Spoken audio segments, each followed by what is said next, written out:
Platforma e rrjeteve sociale TikTok pritet të mbyllet më 13 mars për të gjithë përdoruesit në territorin e Shqipërisë. Autoriteti Kombëtar për Sigurinë Kibernetike ka kërkuar nga kompanitë e internetit marrjen e masave të nevojshme për bllokimin e aksesit në aplikacion.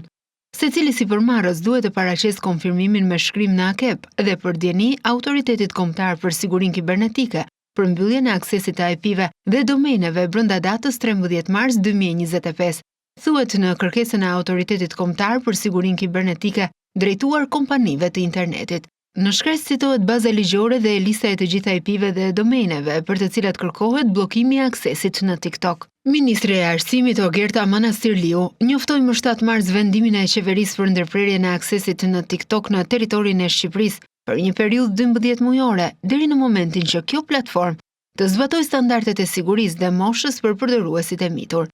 Konkretisht, kërkohet adresimi i problematikave në fushën e sigurisë publike dhe sociale në mjedisin digjital, duke përfshirë operimin efektiv të sistemeve funksionale të verifikimit të moshës së përdoruesve të platformës, operimit të sistemeve të kontrollit prindëror lidhur me përmbajtjet që dëmtojnë zhvillimin fizik, psikologjik ose moral të fëmijëve, shmangjen e publikimit të materialeve me përmbajtje dhune, bullizmin, gjuhurrëtie apo me fjalor të papërshtatshëm, dhe përshtatjen e përdorimit të filtrave të moderimit për gjuhën shqipe dhe kulturën kombëtare.